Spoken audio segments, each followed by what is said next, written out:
नमस्कार, मैं हूं सुनील गुप्ता। इस वीडियो ट्यूटोरियल में मैं आपको बताऊंगा MS एक्सेल 2013 में ओरिएंटेशन विकल्प का प्रयोग। ओरिएंटेशन विकल्प का प्रयोग हम तब करते हैं जब हमें किसी रो में या किसी कॉलम में या किसी सेल में कोई डेटा है और उसको ओरिएंटेशन यानी तिरछा, आड़ा, ऊपर से नीचे की तरफ या नीचे से ऊपर की तरफ या जितने अंश पर यानी जितने डिग्री पर डेटा को सेट करना है, हम ओरिएंटेशन विकल्प के माध्यम से अपने सेल में, कॉलम में या रो में डेटा को आसानी से सेट कर सकते हैं। तो मैंने एक फाइल बना रखी है उदाहरण के तौर पे आपको ओरिएंटेशन विकल्प का प्रयोग करके दिखाने के लिए। आप देखेंगे मैंने एक कॉलम में सभी महीनों का नाम हिंदी में लिख रखा है और फर्स्ट रो में यानी पहली रो में आप देखेंगे दिनों का नाम हिंदी में लिख रखा है।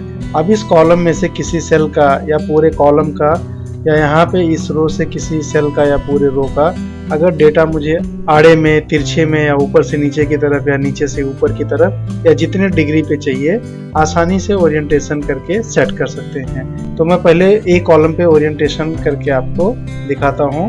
मान लीजिए पूरे कॉलम को ओरिएंटेशन विकल्प के माध्यम से डेटा को सेट करना है, तो उस पूरे कॉलम को सेलेक्ट करें। सेलेक्ट करने के बाद आप होम टैब के अंतर्गत अलाइनमेंट ब्लॉक में आए। अलाइनमेंट ब्लॉक में आप देखेंगे यहाँ पे ये AB लिखा होगा और उसके नीचे तीर का चिन्ह होगा।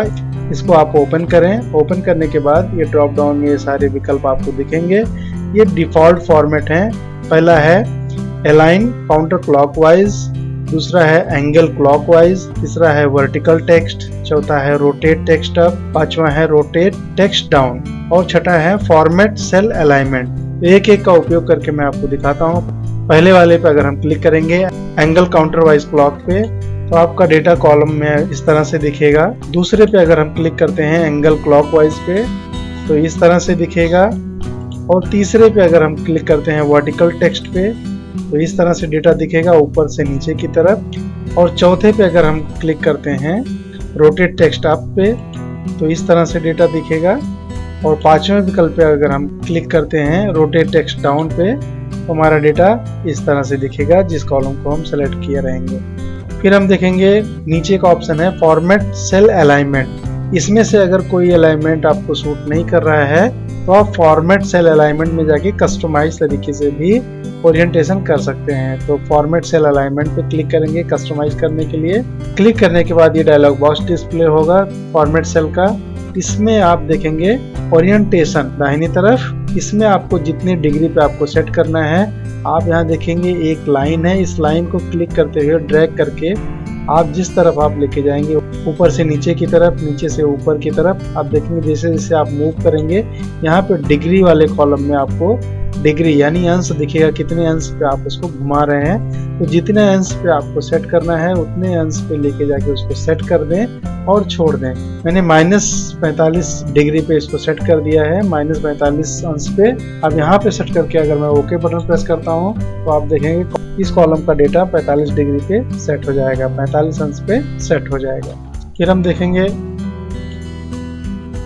अगर यहाँ से ड्रैग करके आप सेट नहीं करना चाहते हैं तो इस कॉलम में आप डिग्री वाले कॉलम में आप जितने अंश पे आपको सेट करना है, जितने डिग्रीज पे सेट करना है, उसको आप टाइप कर लें।